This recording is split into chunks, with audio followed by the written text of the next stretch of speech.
Pemerintah Inggris baru saja mengumumkan bahwa mereka telah memasuki suatu fase resesi. Dan ketika mendengarkan resesi, biasanya banyak orang yang cemas. Biasanya kita mengacu pada kejadian-kejadian di masa lalu. Yang menarik, banyak sekali orang muda yang tidak punya pengalaman resesi tapi sudah takut berlebihan. Oleh karena itu, maka saya bisa katakan ternyata ada dua jenis resesi. Sekarang mulai muncul gagasan-gagasan yang disebut sebagai trust recession. Baik, jadi ada dua jenis resesi. Yang pertama adalah economic recession. Saya tidak ingin membantah economic recession. Ini pekerjaan teman-teman orang-orang makroekonomi bersama dengan World Bank, IMF, dan tentu saja ada bank sentral dan sebagainya dengan peranan moneternya dan lain sebagainya. Pokoknya economic recession, cara berpikir makroekonomi. Ada yang mengatakan resesi itu apa sih? Artinya kalau Anda mendengarkan orang-orang di sekitar Anda kehilangan pekerjaan, depresi terjadi ketika Anda sendiri kehilangan pekerjaan. Oleh karena itu perlu diketahui ada resesi yang kedua yang disebut sebagai trust recession. Menyangkut resesi terjadi, kesulitan terjadi karena ada mistrust. Ya Anda percaya sendiri sih bahwa resesi itu membuat Anda sulit. You are what you believe. Anda adalah apa yang Anda percaya. Karena Anda percaya Anda akan susah, ya sudah perilaku Anda akan susah. Jadi sebelum kejadian Anda cut biaya ini, potong jumlah karyawan, promosi dihentikan, tidak melakukan stok, tidak melakukan perbaikan pabrik, tidak melakukan inovasi, tidak melakukan rebranding. Kita tiarap. Sama saja ketika misalnya ada angin puting beliung, Anda kemudian ngumpet di bawah, di basement, ya, Anda selamat. Tapi setelah Anda keluar dari tempat persembunyian Anda lihat semua sudah berubah. Tetangga Anda sudah tidak ada lagi di situ. Ya beruntung kita masih selamat. Tapi bisnis landscape telah berubah. Saya pernah menurunkan salah satu tokoh yaitu pemilik Sido Muncul, Pak Irwan Hidayat. Yang pada saat itu mengatakan punya uang 15 miliar rupiah. Pilihannya taruh uang di bank, pada saat itu bunganya melejit dari 15% menjadi 72%. Uangnya ini 15 miliar mau ditaruh di mana? Taruh di bank atau bikin pabrik? Mau bikin pabrik sudah direncanakan, tetapi kalau ditaruh di bank dapat 72%. Biasanya kemudian orang tergoda juga, ya sudahlah pabrik tunda dulu, taruh di bank lumayan nih 72%. Jadi pada akhir tahun pendapatan Anda dari 15 miliar sudah menjadi 25 miliar, katakanlah seperti itu. Tambah kaya kan?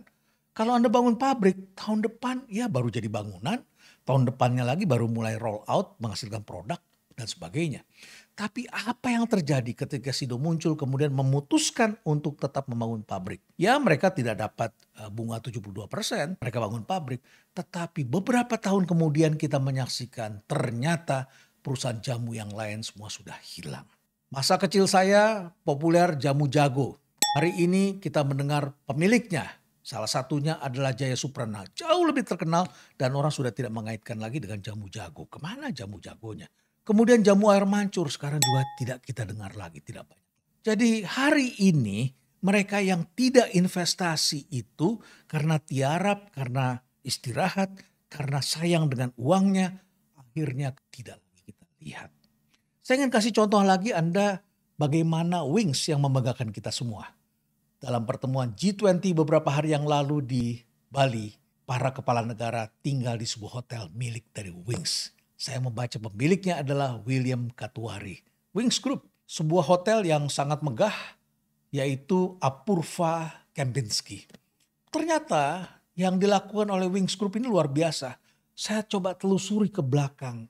Bagaimana Wings ini bisa menjadi sangat besar sekali di Indonesia. Salah satunya mereka punya mie sedap, mereka juga mempunyai awalnya dulu sabun colek. Tetapi semua ini berawal adalah ketika Unilever sebagai pemain internasional yang menjadi andalan masyarakat pada saat itu, mereka percaya 98 Indonesia sedang krisis moneter dan kemudian Unilever seperti biasa didukung oleh para analis yang hebat-hebat memilih untuk tidak melakukan stocking, tidak melakukan pendirian pabrik dan sebagainya.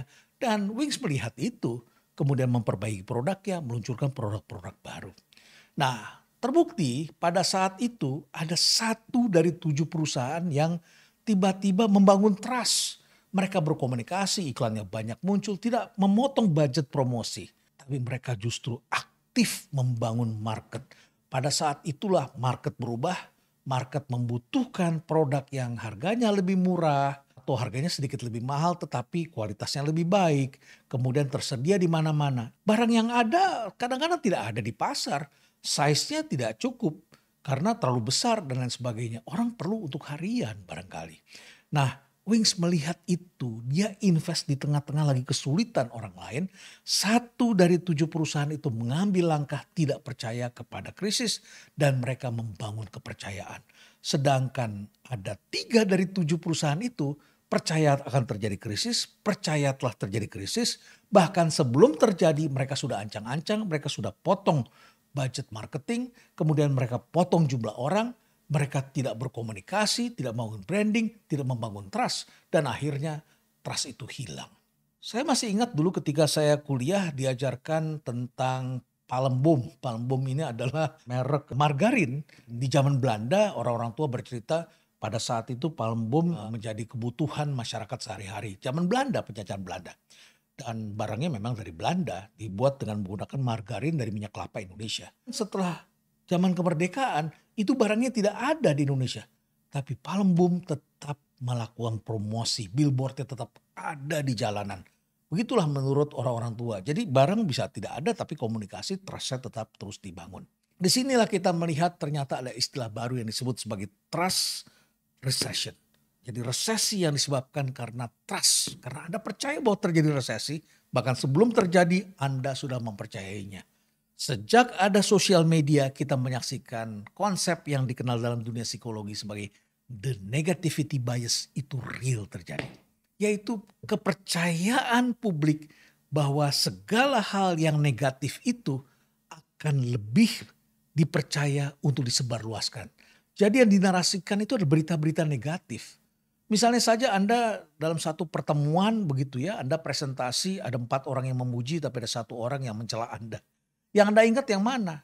Padahal kan yang positif 4 dibandingkan dengan 1. Anda ingat bukan yang 4, tapi yang Anda ingat, Anda ceritakan adalah yang 1 ini, orang yang mencela Anda.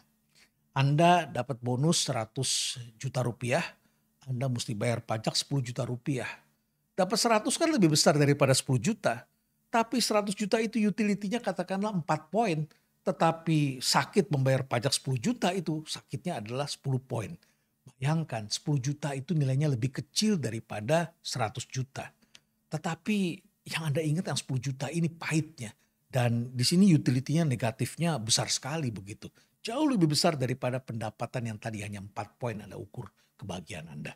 Demikianlah ketika ada berita negatif, karena publik mempercayai berita-berita negatif, akhirnya inilah yang dinarasikan, ini yang disebarkan. Saya tidak ingin mengkritik berita-berita negatif, karena selain ada pandemi juga ada infodemi, berita-berita negatif yang dipercaya dan akhirnya menimbulkan konflik, kekerasan, dan tentu saja kebencian dan sebagainya. Dan pertanyaannya, mengapa itu yang terjadi? Ini semua disebabkan karena berita-berita dalam masyarakat memang seperti ini adanya. Jadi kita menyaksikan apa yang terjadi di kepolisian belum lama ini, kasusnya Verdi Sambo. Kemudian kita melihat lagi ada kasus Kanjuruhan. Kita melihat lagi PSSI ya tetap mengkerahkan dan mengatakan akan KLB tapi saya akan dipilih kembali.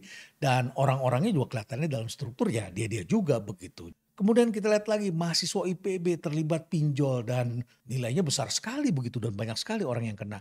Kemudian ada kasus obat batuk anak-anak yang menimbulkan banyak korban. Kok bisa sampai seperti itu? Kepedihan kita lihat di mana-mana. Ada rasa frustasi yang besar dalam masyarakat. Sehingga kemudian masyarakat menjadi tidak percaya terhadap institusi. Hasil studi dari Edelman, ini satu lembaga yang mengukur barometer kepercayaan, itu menyebutkan bahwa trust itu memang bergeser negatif sekali. Masyarakat tidak percaya pada NGO. Jadi NGO ini ya trusted tetapi tidak kompeten dianggapnya.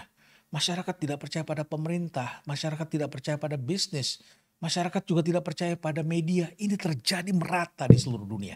Jadi apa yang ada di dalam pikiran masyarakat hari ini adalah inequality dan unfairness. Terjadi begitu kuat. Ada prestasi dari pemerintah kita. Pelaksanaan G20 begitu bagus, leadership dari Pak Jokowi sangat bagus. Prestasi-prestasi membangun infrastruktur, dana desa, dan banyak sekali lah prestasi-prestasi mengatasi pandemi COVID-19 dan sebagainya. Cukup besar prestasi-prestasi yang dicapai. Tapi dunia ini memang tengah dilanda mistrust. Resesi itu selalu diikuti dengan pikiran-pikiran, perasaan rasa takut, ada fear, kecemasan, anxiety. Semua ada di permukaan. yang paling membekas itu adalah kejadian-kejadian yang selalu berhubungan dengan hal ini. Tahun 98 ketika terjadi krisis besar, apa sih hubungannya? Hubungannya PHK besar, kemudian terjadi pemotongan-pemotongan anggaran dan lain sebagainya dalam jumlah besar. Kita sebutnya deep cut. Kemudian ada perhentian produksi, kemudian konsumen tidak spending, dan akhirnya bisnis tidak bisa bertahan. Saya sudah tunjukkan kepada Anda sejumlah merek justru berjaya ketika terjadi resesi karena mereka tidak percaya terjadi resesi. Mereka bangun trust dengan customer-nya, mereka bangun trust dengan society-nya. Justru pada saat itu mereka bangun branding, pada saat itu mereka bangun empati, pada saat itu mereka bangun pabrik baru yang lebih sesuai dengan kebutuhan. Dan good companies, perusahaan-perusahaan yang baik, yang hebat, selalu tahu arti hubungan antara high trust dengan strong performance. Kalau Anda tidak mempunyai trust yang tinggi, tidak mendapatkan trust yang tinggi, bagaimana Anda bisa mendapatkan strong performance? Dan untuk mendapatkan strong performance itu, caranya bukan menghentikan investasi, caranya invest. Jadi bagaimana Anda mau panen kalau Anda tidak invest? Bagaimana Anda mau mendapatkan rezeki kalau Anda taruh uang Anda dalam tabungan dan Anda biarkan seperti itu, Anda tambah kaya tapi brand Anda tidak bekerja. Jadi untuk mencapai itu semua, maka kita harus mengubah playbook kita. Saya sendiri tengah mempersiapkan program pelatihan yang saya sebut sebagai The Future Mindset. Future Mindset ini adalah berkaitan dengan apa yang terjadi ketika masyarakat percaya ada resesi, apa yang harus dilakukan. Ini terkait soal mindset dan strategi, terkait dengan brandingnya bagaimana, terkait dengan SDM pembinaan kaum muda, terkait dengan change strategi yang harus dilakukan, dan tentu saja adalah terkait dengan hal-hal yang berhubungan dengan sifat dari pekerjaan itu sendiri. Teknologi berubah, masyarakat berubah, dan tentu saja kita harus menyesuaikan diri. Jadi sebagai penutup dari semua itu, harap diingat bahwa resesi tidak semuanya economic recession. Dan economic recession kita tidak perlu bantah, ini terminologi dalam makro pertumbuhan perusahaan, lain lagi ceritanya. Perusahaan selalu terkait dengan yang disebut sebagai trust recession. Jadi jangan sampai Anda abaikan trust. Trust ini adalah modal, ini adalah harta tak berwujud, harta yang tak kelihatan yang menentukan masa depan perusahaan Anda.